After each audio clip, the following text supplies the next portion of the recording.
Hello everyone, I just wanted to do a check-in. I know it's been a while since I've done a video, or at least posted a video, and there's a reason behind that, and that's kind of why I wanted to do this video, to just kind of check in with everybody. I did want to let you know, I'll say it right off the bat, you are going to start seeing a little bit less out of me. I am still going to be recording some videos though, so keep an eye out. Basically, I'm going to shift what I'm doing and whatnot.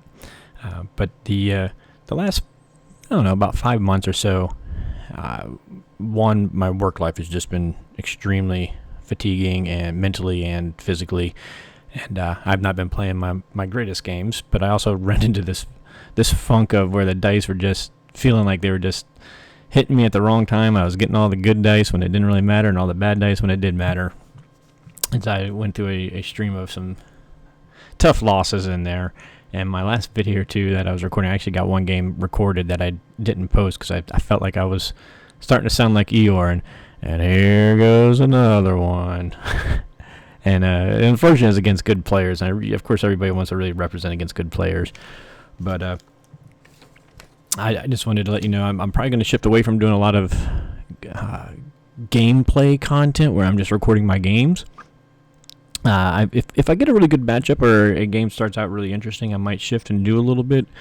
But I'm going to do a little bit more of a kind of a game check-in when there's interesting points, like I'm going to do here in just a minute with this video, so hang tight. I am going to talk a couple of the games I've got going right now that are rather interesting. But I do want to give a quick point out if you're looking for some videos. I have to get, of course, I have to give the original shout out. I think the biggest original YouTuber with Axis and Allies was Mannix. He's the classic. There's a number of other folks, John Roberts, Cobra, DZMC, Rosh Warrior, that have been doing it. Chimo Chills, I don't want to forget about him. They've been doing it for quite a long time. They got a lot of good content up there. Most of those guys take the time to actually edit their videos and clean them up. And they just do a better job presenting, much better job presenting than I do. More recently, there's been some newer ones. Bonk CC, he's been broadcasting the Teams League that I host. If you haven't joined Discord and you haven't joined the Teams League, where we got 5 players on a team and we're doing these 7-game matchups, you should really consider it. It's a fun way to play. That's probably where I'm going to be just playing at for a while, with the occasional game here or there elsewhere. And then you got some really strong players like Black Tide and Mac and Quentin. I mean, those are all 3 players that are probably better than myself, with some good video and content out there. I really like Vic Weezy and Sheldon have both done kind of what I want to shift towards, more little topical videos, tips and tricks videos, and that sort. Vabodi over on Twitch, he's one that's got an Allies play style kind of similar to me. He's a little more aggressive than me in some ways, but he does the India fleet drop a lot like I do with the KJF, so he's got some interesting stuff over on the Twitch side of things. So anyways, those are just some of the guys. Can't forget good old Board Game Nation, Gary and Board Game Nation. They brought so many people over to the game just by broadcasting. They play the live tournaments, and he's posted a number of their tournament stuff, and that brought a lot of people over to Axis and Allies Online. So a huge shout out to those guys. So anyways, going into what I've been up to real quick, I have been, because again I was becoming an Eeyore here, I have been playing some ranked Allies games that hopefully make me feel better about myself.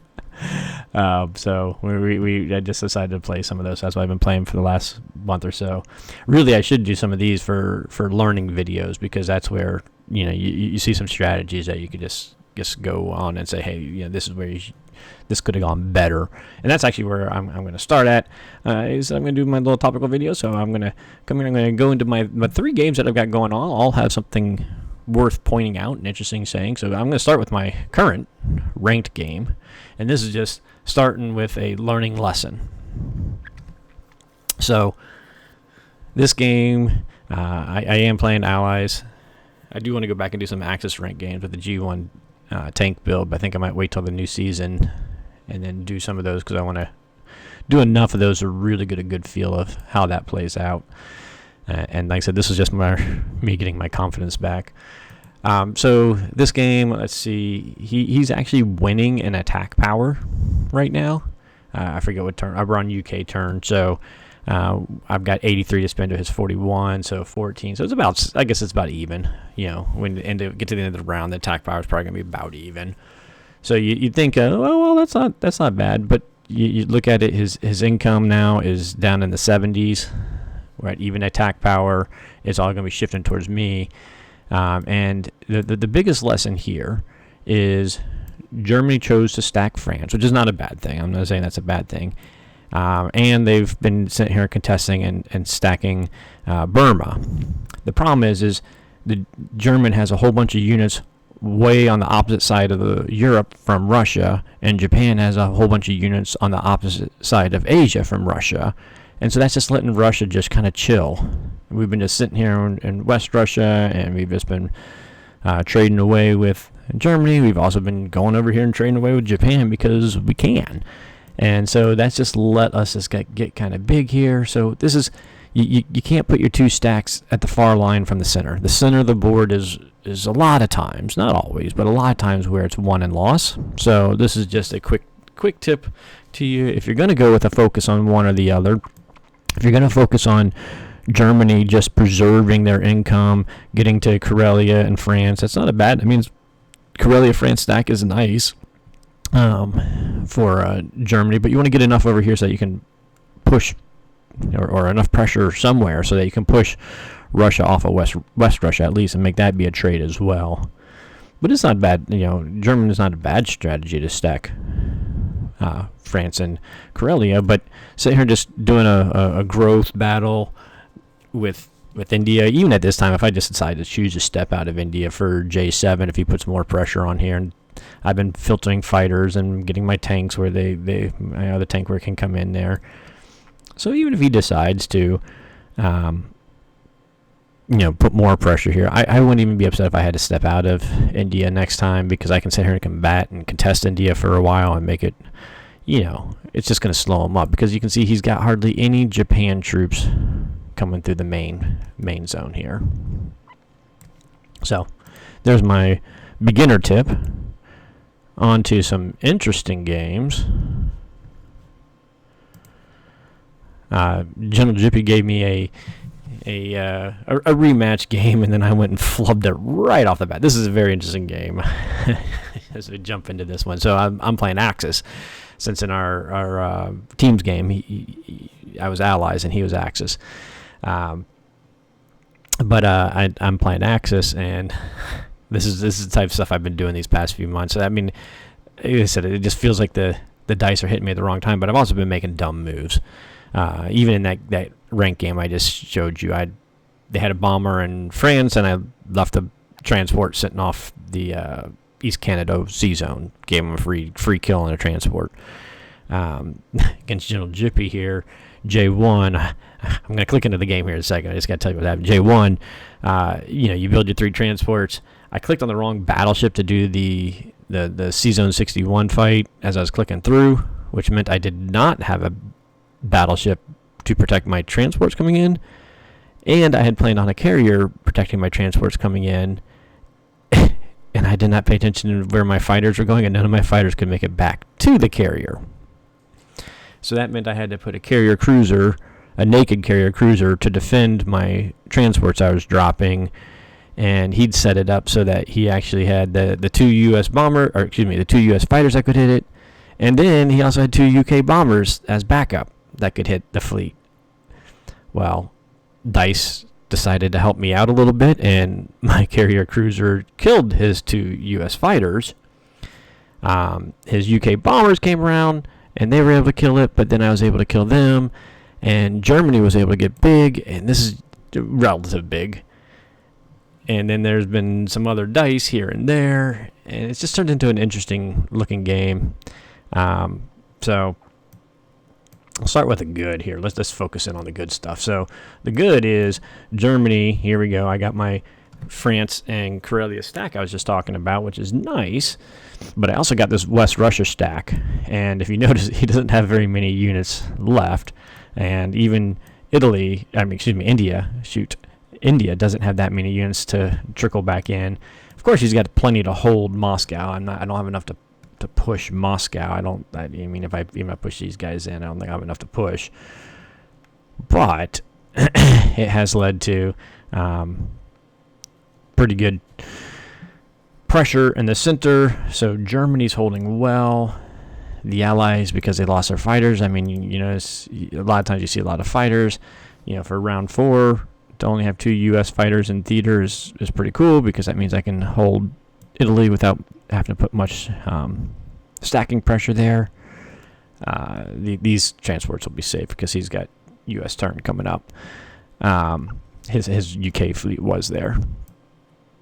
So very interesting in that I'm getting plenty of pressure by Germany, but then, kind of like in my rank game, where are the Japan units? Well, I've already told you that he sunk 3 of my transports. I had to rebuild, but on top of that, this just happened because I had to rebuild back in the sea zone, and I couldn't defend my territories because, of course, he immediately returned back. And he did build a transport I was able to hit with the bomber in the India Sea Zone, so that may be somewhat helpful. But so now I'm up here, and he just took my 2 islands. So we're going to be in a bit of hot water here because I don't have any factories down here. So all I got is a carrier destroyer, and he's already got. Now I'm probably going to kill this cruiser, but he's already got 2 subs and a bomber, so he can build away in Sea Zone 35. If you guys watched the Bonk CC video of our team's game, this is exactly what I did to them. I just kept building out of UK. UK is going to just murder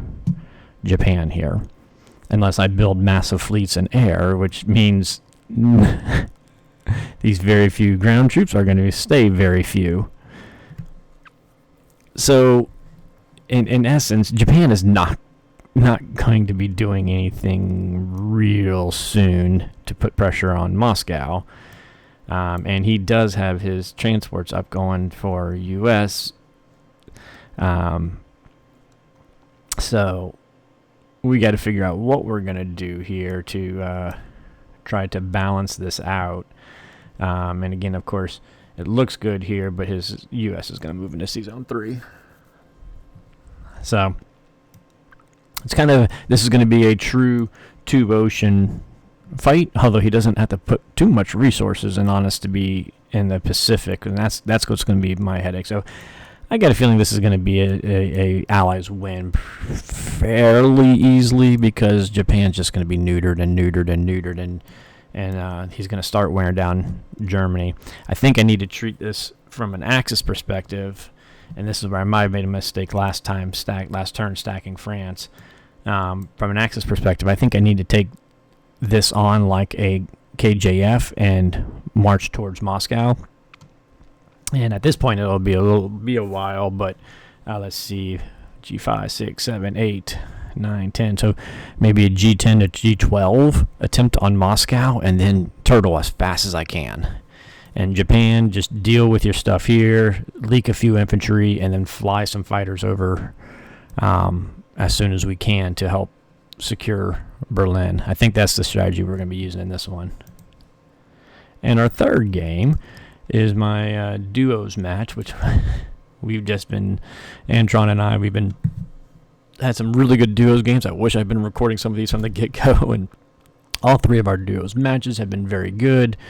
I'm a little worried, I'll be honest, that we're going to get voted out of this one. We'll see. But this is against Emre and El Capo, which, if y'all guys seen, I've got some great videos against Emre. He's a phenomenal player. El Capo is too.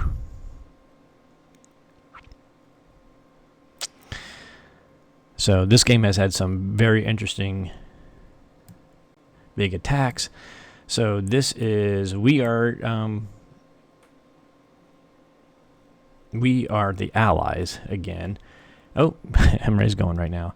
So you can see we've done this growth out here. This was an unfortunate. I didn't communicate well with Antron. I really wanted to have a UK fighter up here so we could protect this income that Russia had created, but I got a feeling we're going to end up dropping off and letting Moscow fall so that we can convert into a France stack this turn, and then hopefully in 1 or 2 turns be able to somehow take over Berlin before.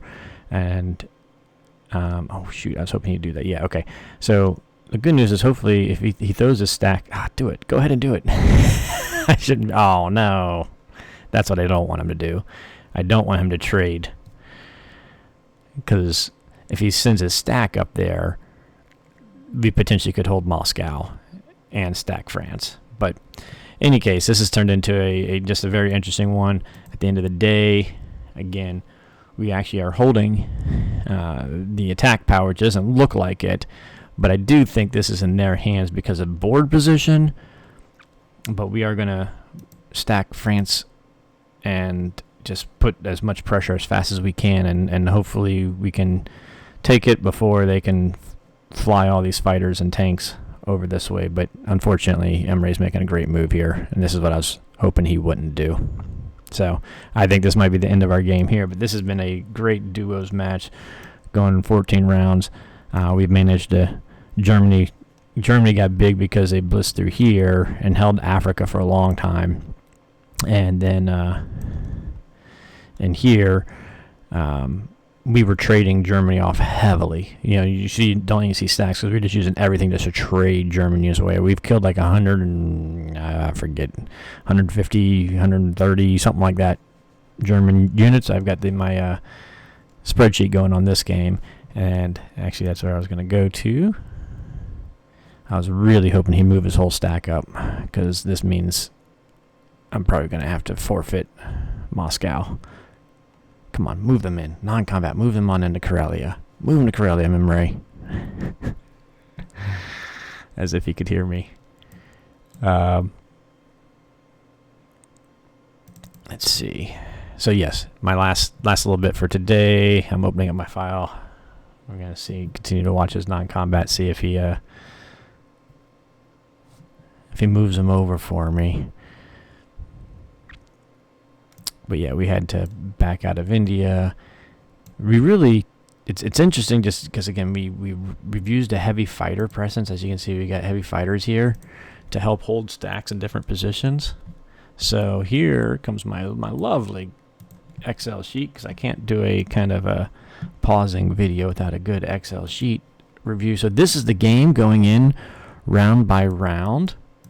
And in particular, so this is the starting point of the game. If y'all haven't seen this format of mine before, this is the total number of units, and a positive is an Axis lead. So the game starts with the Axis having one more unit than the Allies. IPC value of the units is actually leaning towards the Allies in the beginning. Attack power, defense power. So this is Axis has 18 more attack power and 18 more defense power than the Allies in the beginning of the game. And attack strength, defense strength. This is what I really like. This is telling the game from a point of attack power, defense power, but also unit counts is what factors into creating your attack strength and defense strength. And you can see that this game definitely went into the Axis strength here, and they actually gained the ground. And then we actually, even though we gained a unit count, you'll notice the attack power, defense power went up. This was after a couple bad beats in Kaza, where Japan attacked a stack we were dumping in there and had successful attacks.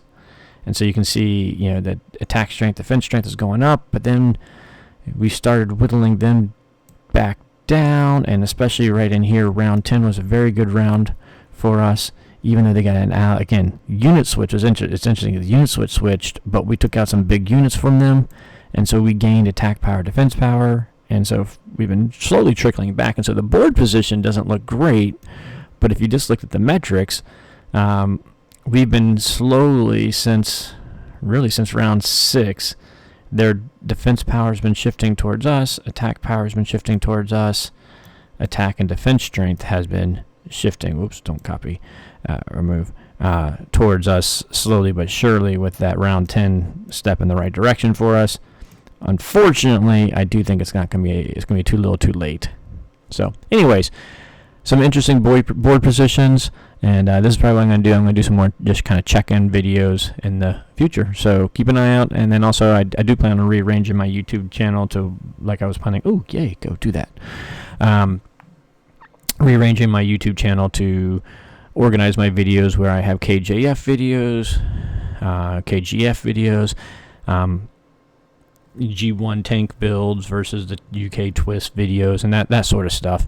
And you know, for those that have been following, I also started all this because people asked for a KJF video, because I just enjoyed doing KJS in general. Turned into much more than that, so I'm happy, and I know a lot of people got some good stuff out of it, so I hope it continues that way. We're just going to change our format a little bit. All right, have a good one.